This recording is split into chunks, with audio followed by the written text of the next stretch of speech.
오늘은 먼저 동영상을 하나 보면서 설교를 시작했으면 좋겠습니다. 잠깐 영상을 하나 좀 감상을 해보시죠. 물론 미세먼지가 몸속으로 들어가도 대부분은 소변과 땀으로 배출됩니다. 그래서 수분 섭취가 중요하다는 건데요. 하지만 크기가 정말 작은 초미세먼지는 얘기가 다를 수 있습니다. 김도영 기자가 알려드립니다. 뿌연 하늘, 금세 목이 아파옵니다. 아이에게 마스크를 씌워줘 보지만 안심이 안 됩니다. 눈부터 요즘에 아프고 그 다음에 기관지, 애들도 지금 안과 들렸다가 이비인후과 들렸다가 그 일상의 그 코스가 됐어요. 미세먼지는 보통 머리카락 굵기의 5분의 1 크기지만 초미세먼지는 25분의 1에 불과합니다. 그만큼 쉽게 몸에 파고들어 각종 질병을 일으킵니다. 미세먼지 농도가 평균 1마이크로그램 증가하면 협심증이나 심근경색 등 심장병에 걸릴 위험이 무려 36%나 높아질 정도입니다. WHO 국제암연구소는 미세먼지를 1급 발암물질로 분류합니다. 최근에는 미세먼지가 자살 위험을 높인다는 연구 결과까지 나오고 있습니다. 실제로 26만 명을 10년 동안 추적 관찰한 결과 미세먼지가 많은 지역의 자살률이 4배 이상 높았습니다. 미세먼지가 뇌에 염증을 일으켜 우울증을 유발할 수 있다는 점도 한 요인으로 꼽힙니다. 뇌로 이동을 하게 된다면은 뇌에도 이제 직접적인 그런 산화 손상이라든지 염증 반응을 일으킬 수 있겠습니다. 전문가들은 미세먼지 농도가 높은 날엔 반드시 보건용 마스크를 착용하고 실내에 들어갈 때는 옷이나 머리카락을 꼼꼼하게 털어야 한다고 조언했습니다. KBS 뉴스 김도영입니다.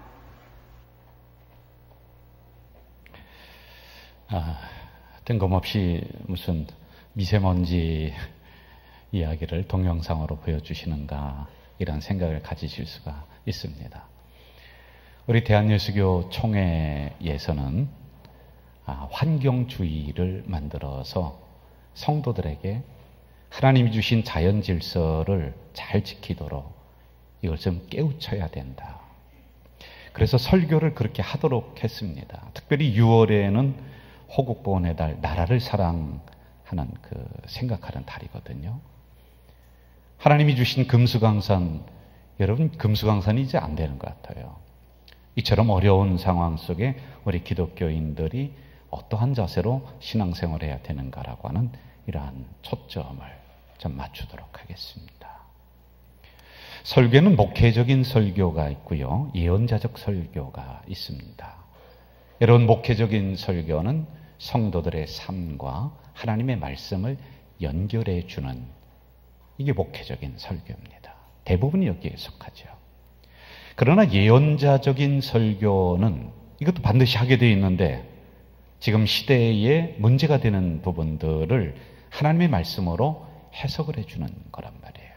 이런 상황에서 우리 기독교인들이 어떻게 살아가야 되는가라고 하는 것을 가르쳐주는 것이 바로 예언자적 설교입니다. 그래서 성경에서는 예언자라고 하는 것은 앞니를 내다보는 사람 그런 게 아니에요. 여러분들 자꾸 예언하니까 알아맞춘다. 그게 아니라 감시자 또는 하나님의 말씀을 전하는 자 또는 백성의 살아가는 길을 분석하고 시험하는 자 이렇게 나와 있단 말입니다. 적어도 구원받은 성도들이라고 하면은 죄에서 노임을 받았다, 천국 간다. 이걸로 우리가 맞춰지면 안 된다는 것이지요. 이 사회에서 일어나고 있는 이러한 현상들에 대해서 하나님의 말씀을 가지고 우리가 해석해야 되고 우리가 또 고쳐나가야 되고 하는 이러한 의무, 책임이 우리들에게 있다는 것입니다. 다시 말하면 오늘 제가 환경을 주제로 하는 이 설교는 당연히 예언자적인 설교입니다. 동시대를 여러분과 제가 살아가고 있습니다. 그런데 어쩌다가 환경이 이 나라가 이렇게 됐는가? 제대로 공기 하나 마시지 못하는, 어디 가서 물 하나 마시지 못하는 이런 세대를 살고 있는가에 대한 부분을 우리가 살펴야 됩니다. 이거 엄격하게 얘기해서는요, 사람이 잘못해서 그렇습니다. 더 깊이 파고든다면 기독교인들인 우리가 바른 생각 가지지 못해서, 바른 의식을 가지지 못해서 오늘의 사태가 여기까지 왔다라고 하는 것입니다. 저는 이런 종류의 설교를 사실은 해마다 했더랬습니다. 그런데 문제가 무엇이냐면 설교 한 번으로 우리의 생각이, 우리의 삶의 태도가 바뀌지 않는다는데 문제가 있어요. 그렇다고 설교를 놔버릴 수도 없습니다. 그럼에도 불구하고 오늘 하나님의 말씀을 가지고 다시 한번 우리들의 삶의 정황을 살펴보자는 것이지요. 혹시 우리 성도들 중에 이런 생각을 가지신 분들도 있을 겁니다. 목사님, 하나님의 말씀을 들으러 왔지 우리가 환경 이야기 그거 들으러 온 게 아닙니다. 여러분, 맞습니다. 하나님의 말씀을 들어야 됩니다.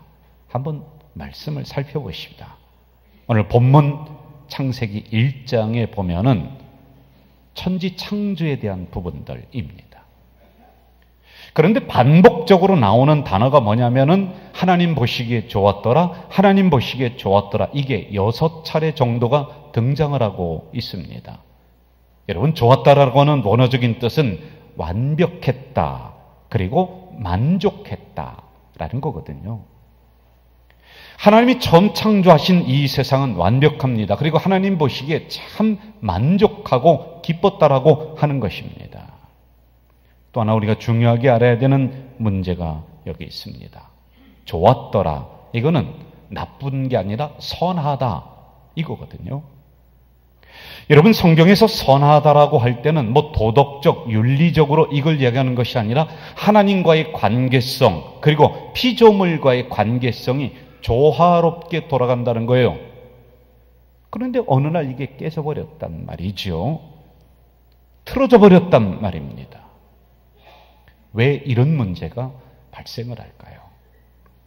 창세기 3장으로 가면은 아담과 하와, 뱀과 땅이 저주를 받습니다. 아담은 땀 흘리면서 노동하는, 그리고 하와는 잉태와 해산의 고통을, 그리고 뱀은 배로 기어다니는 저주를, 그리고 땅은 가시와 엉겅퀴를 내게 됩니다.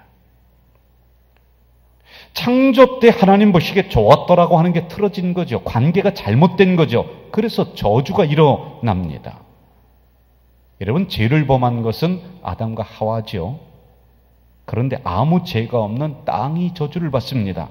3장 17절, 땅은 너로 인하여 저주를 받고, 18절, 땅이 내게 가시덤불과 엉겅퀴를 낼 것이다. 여러분, 여기서 우리가 알아야 되는 게 있어요. 사람이 저주를 받으면 땅도 저주를 받습니다. 땅이 저주를 받으면 사람이 잘 못 사는 거예요. 그래서 땅에서 독소를 우리에게 뿜는 거예요. 못 살아갑니다. 살기 좋게 만들어줬더니, 아름다운 세상으로 만들어줬더니 이제는 그 자연이 선물이 아니라 재앙이 되어서 우리들을 향해 공격하고 있다는 거예요. 2001년 9월 11일 9.11 테러, 인간의 최악상을 보여주는 거죠. 또 다른 이유로 하루에 24,000여 명이 목숨을 잃습니다. 단 몇 분 만에 10만 명이 죽어나갑니다. 우리는 이것을 스촨성 지진이라고 합니다. 한 번에 파도가 막 밀려오니까요, 수십만 명이 그 파도에 휩쓸려서 죽어버려요. 이것을 쓰나미라고 얘기해요. 미국의 카트리나 재앙, 수십만 명의 이재민을 냈습니다. 목사님, 그런 것은 자연적으로 일어나는 현상 아닙니까? 그럴 수도 있습니다. 그런데 미국에서는 이러한 자연적인 현상에 대한 연구 결과를 내놨는데 이것은 자연현상이 아니라 자연의 공격이다. 이렇게 발표를 해버렸어요. 그러니 우리들이 지금 살아가고 있는 이 지구촌에 불어닥치는 이러한 미세먼지들, 이게 다 사실은 인간의 탐욕, 인간의 욕심, 이걸로 인해서 다시 자연이 우리를 지금 공격하고 있다는 거예요. 이번에 TV에 막 문제가 된 무슨 침대요? 예, 라돈. 여러분, 이거 들어가면 안 되는 물질이라는 거예요. 누가 병 걸리라고 여기 넣겠습니까? 그런데 이거를 밤새도록 거기에 코를 박고 우리가 자고 그렇게 했다는 거예요. 이것으로 인해서 나중에 일어날 수 있는 문제들은 상상을 초월한다는 그런 것입니다. 각종 유전병, 뇌종양, 그래서 발암물질이라고 하는 거예요. 암을 유발시키는 거예요. 이 농약에 푹 담갔다가 수입하는 일부 과일이 다 그런 건 아니에요. 한강에서 잡히는 가물치, 잉어는 유통을 하면 안 돼요. 이걸 법으로 정해놨어요. 그런데 생산지 속이고 다 지금 유통하고 있대요. 왜 그러냐면요, 그 안에 수은으로 중독이 돼서 독을 먹는다냐, 독을. 미국에서는 이미 FDA라고 해서요, 음식의 기준치를 정했습니다. 그래서 가물치, 잉어, 이거 임산부가 못 먹는 음식으로 이걸 정해놔 버렸단 말입니다.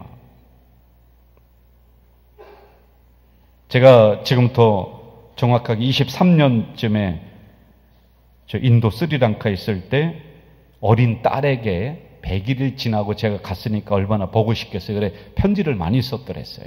그때 어떤 편지를 썼느냐 하면은 제가 이 편지를 쓰면서 스스로 웃었어요. 에이, 설마 이렇게까지. 그런데 편지를 그렇게 보냈습니다. 소리야, 내가 나중에 커서 학교 다닐 때 아마 이런 현상이 일어나지 않을까 생각하는데, 오늘은 학교 오지 마세요. 왜? 산성비가 내리니까. 오늘은 학교 오지 마세요. 왜? 햇빛이 막 내리쬐서 그거 햇빛 쐬면 안 되니까. 그런데 오늘 이게 일어나는 거예요. 제가요, 예견의 능력이 있는 사람이에요. 물이 기름보다 비쌀 거야. 제가 이걸 쓰면서 스스로 웃었어요. 에이, 설마 이 정도까지. 공기 이거 아마 사서 마실 거야.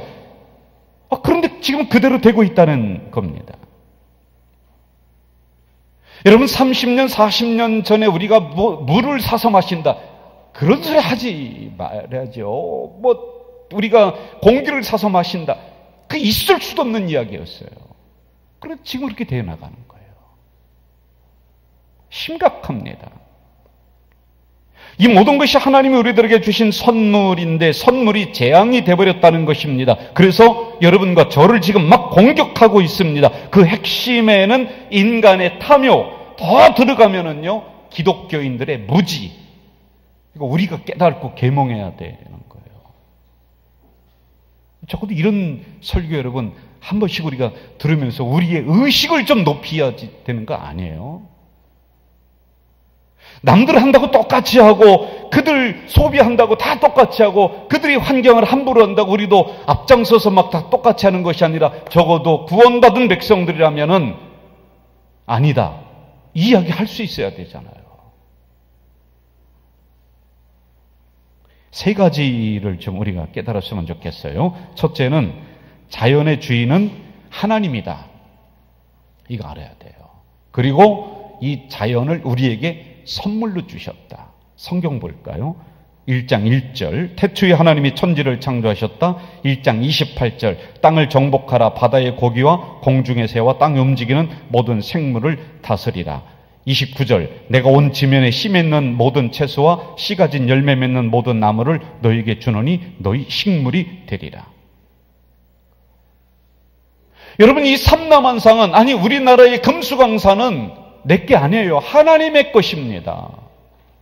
하나님이 주인이란 말이에요. 시편 24편, 땅과 거기 충만한 것과 세계와 그 중에 거하는 자가 다 여호와의 것이로다. 여러분, 저 환경운동가 아니에요. 설교가잖아요. 그런데 이게 우리 잘못 알았다는 거예요.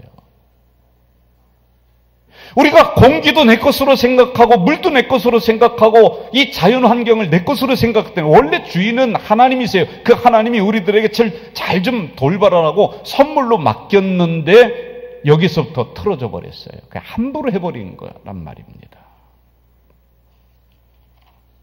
자연과 더불어 행복한 관계 맺으며 잘 살아야 되는데 하나님 보시기에 좋았더라, 이게 틀어져 버렸어요. 그게 공격을 당하고 있습니다. 1940년대에 영국에서 일주일 동안 안개가 꼈습니다. 그런데 그 안개 속에 뭐가 있었냐면, 그때 산업화로 막 그 미세먼지 오늘 그런 것들이 그 안개 속에 있었어요. 일주일이 지나고 난 다음에 약 1만 2천 명이 죽었습니다. 인터넷 쳐보세요. 기억하십시오.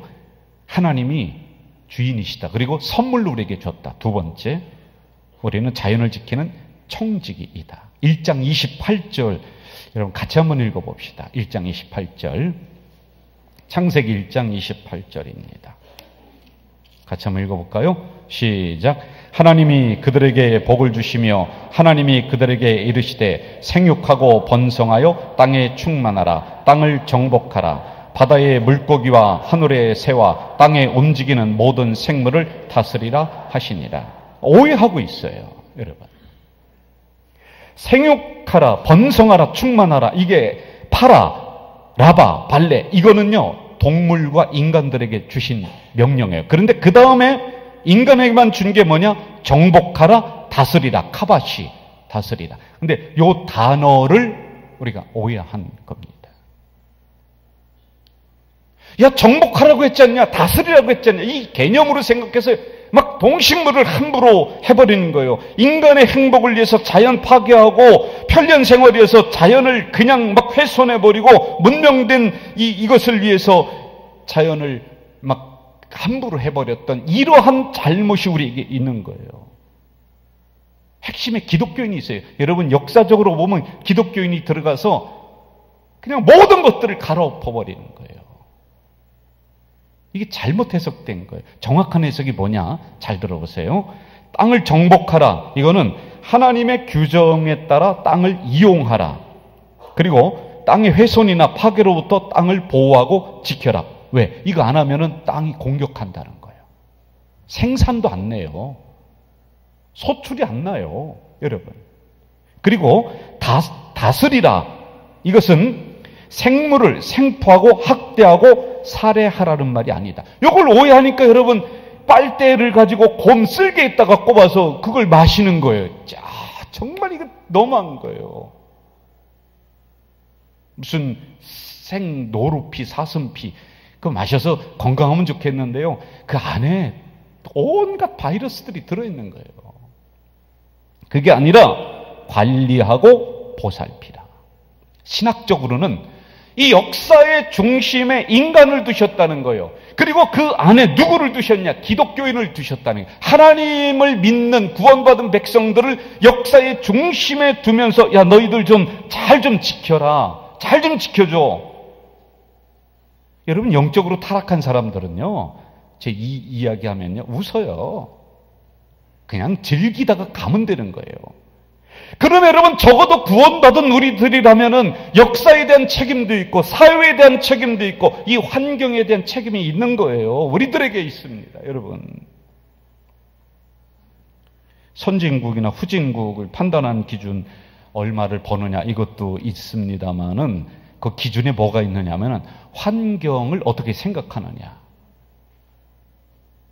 여러분 기독교 국가가 지금서 그걸 깨달으면서 해나가는데 스웨덴, 독일, 덴마크, 노르웨이, 뉴질랜드 대부분의 기독교 국가거든요. 그런데 이걸 지금서 깨달아요. 그래서 몇 센치 이하는 고기도 못 잡아요. 함부로 낚시 가서 잡으면요 몇백만 원 벌금 때려버립니다. 철저합니다. 왜? 지금서 깨달았어요. 안 그러면 다 같이 죽는다는 거예요. 마지막 세 번째, 이것은 기독교인의 사명입니다. 여러분.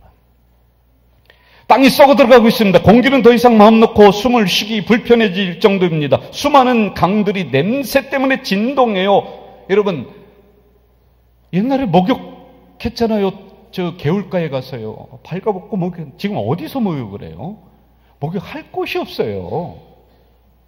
고기 근데 지금 등이 다 굽었어요. 그거 못 먹습니다. 거기에. 누가 먹습니까, 여러분? 요즘에는요. 쓰레기. 일주일 동안 가좌동에 쓰레기를 걷어가지 않으면 쓰레기 천지가 돼요. 이거 우리 조심해야 돼요.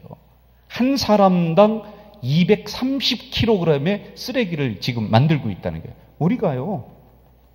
쓰레기 대란이에요. 우리가 먹다가 남기는 음식이 1년에 약 15조 원. 얼마요? 15조 원. 잘 못 알아들으신 것 같은데 우리나라에서 우리가 먹다가 남기는 그 음식 쓰레기가 얼마냐? 근데 왜 안 놀래요? 아프리카에서는 지금 30초에 한 명씩 굶어 죽고 있어요. 여러분. 하나님이 주신 금수강산이 이제 옛날 얘기예요. 그럼 우리가 어떻게 이런 상황에서 기독교인들이 실천할 게 뭐냐? 하나님을 믿는 백성들이 실천할 게 뭐냐? 제가 이걸 살피다가 수도 없이 많아요. 그래서 제가 일일이 일과하는 것 자체가 어렵습니다. 여러분, 쉽게 얘기해서 이 손수건 이거 사용하면 좋을 것 같아요. 저도 옛날에 그 티슈 이거 뽑아서 손도 닦고 뭐도 하는데, 이거 제가 한참 전부터 제 방에 갖다 놓고 있어요. 여러분, 손수건이 얼마나 유용합니까? 보세요. 이쪽으로 땀 닦고 더러워지면 뒤집어서 하고, 코 풀고, 그래서 더러워지면은 다시 이렇게 뒤집고, 그래서 더러워지면 또 다시 펴서 이렇게 반대로 뒤집고. 여러분, 이것처럼 유용한 게 어디 있어요? 이러한 부분들. 제가 얼마 전부터 그 비닐봉다리를 안 들고 나도 한번 해보자. 가게에 제가 갔습니다. 그래서 주려고 그랬는데 안 해요. 저는 손으로 들고 가겠습니다. 그리고 제 차 뒤에 그 시장 바구니가 있어요. 할 수만 있으면 제가 비닐봉지 안 씁니다. 그랬더니 그분이 저를 목사인 줄 알아요. 가져줄 게. 야, 역시 목사님은 좀 다르네요. 그래. 여러분, 저만 달라서야 되겠어요? 물 아껴 써야 되는 것. 그리고 비누 사용을 절제하는 것. 샴푸. 저를 보세요. 제 얼굴, 여러분 얼굴이 좀 환하지 않습니까? 제가? 안 그래요? 왜 그런지 아세요? 비누 안 썼더니 이렇게 환해져요. 수도 없어요, 여러분. 수도 없습니다. 쓰레기 종류별로 우리가 먼저 분리해서 해야 되죠. 폐수 가급적 줄여야 되는 것입니다. 한도 끝도 없습니다, 여러분. 저는 누가 좀 이렇게 했으면 좋을 것 같아요. 그 시장 바구니를 만드는데 우리 교회에서 감동된 분이 좀 누군가 했으면 좋을 것 같아요. 뭘로 만드느냐면 프랭카드를 버린 게 가면은 막 이렇게 쌓여 있어요. 근데 그걸로 시장 바구니를 만들어서 나눠준다는 거예요. 이런 운동을 왜 사회운동가만 합니까? 왜 환경운동가들만 하도록 그냥 둡니까? 결론. 쉽고 편하게 살려는 편리주의, 지나친 탐욕, 욕망. 이것 때문에 하나님이 주신 자원, 환경 함부로 하고 거저 받았으니 거저 쓰자. 그래서 지금 공기, 물 사 먹습니다. 이제는 함께 살지 못하면 함께 망해가는 세상이 되었습니다. 여러분, 제가 묻습니다. 여러분, 구원 받으셨습니까? 한 번 더 묻습니다. 구원 받으셨습니까? 한 번만 더 묻습니다. 여러분, 구원 받으셨습니까? 죄에 건진 받았죠. 그러면 천국 가죠. 이걸로 끝나지 마요. 이거 부끄러운 거예요. 당연히 우리는 가야 되는 거예요. 적어도 구원받은 성도들이라면은, 적어도 죄에서 노임을 받은 성도들이라면은 하나님이 만들어 놓으신 창조물에 대한 책임을 져야 돼요. 피조물의 우는 소리 들어야 돼요. 자연이 파괴된 거 당연하게 생각하지 말고요. 내가 할 수 있는 한 무엇인가를 생각하며 죽어가는 그곳에 생명을 불어넣는 우리가 돼야 돼요. 이 한 번의 설교로 얼마나 변하겠습니까? 그러나 흘려듣지 말고 작게나마 실천하는 가족 공동체. 그리고 또 다른 교인들에게, 다른 교회 다니는 사람들에게 좀 의식 있는 소리를 하면서 우리 이렇게 하고 있다라고 하는 작은 실천을 그들에게 좀 이야기해 줄 수 있는 그런 좀 자부심 있는 성도들 됐으면 좋겠어요. 이 설교가 씨앗이 되어서 우리 교회에서도요, 당회에서 환경위원회, 그 위원회는 왜 못 만듭니까? 이런 것도 고민하면서 좀 더 구체적으로 이러한 실천이 일어나기를 바라는 것입니다. 이 경고를 듣지 않으면은 이렇게 됩니다. 요엘 1장 10절에서 12절 제가 봉독하고 마치겠습니다.